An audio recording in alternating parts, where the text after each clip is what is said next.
it's a pleasure, obviously, for a coach to work with high-level players. I waited many years of my career to have the chance to become a head coach, and I was lucky enough to make steps quickly so that I could profit from work with big players because it's unbelievable pleasure every day on the training sessions. The level they put on the things is very high. You can be more demanding. You can build up situations where you put them under challenges by the difficulty level that you put on the exercises. Um, uh, we have quality players indeed, and Roman is one of them. He's an example, but Dennis has been performing wonderfully this season. Also, I remember many games that he was very good.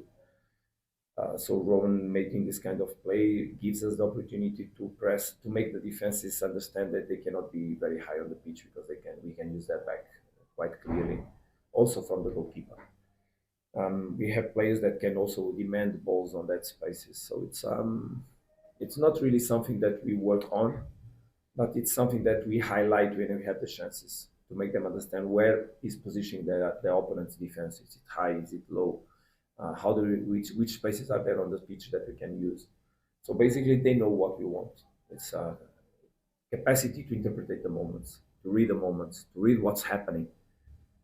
And sometimes in this kind of games, obviously, we even let the players make some of the decisions to see if they can, if they are giving good answers, let's say. It's also important to test the players in the moments. But until those moments on the game arrive, there's a lot of work to do behind. And we prepare very hard with the things.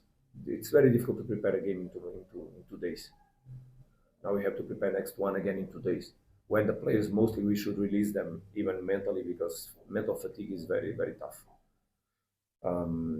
We discussed that this week with the players, but it's very difficult to find moments to release them because the best was even to just let them because they've been charged. But we also try to do our job in terms of managing game time. And today it was clear that the substitutions had to do a lot with managing players because in the previous games we could not do with these ones. So that's why at halftime I said, please, serious approach. It's very important that we enter the game to make a third goal. And from there we could manage gradually the players. It's not only thinking about the next game, it's thinking about the next games because the schedule is tough until minimum the end of March. And then we're going to approach decisive moments, Champions League um, competition. So where also we need to arrive with capacity to perform because not only we are representing the club, but we also represent the country. So we know the responsibilities we have, and we need to make the steps every day in order to arrive on those moments, in order to continue to give answers. But we think only about the next game. Now we focus on the next one.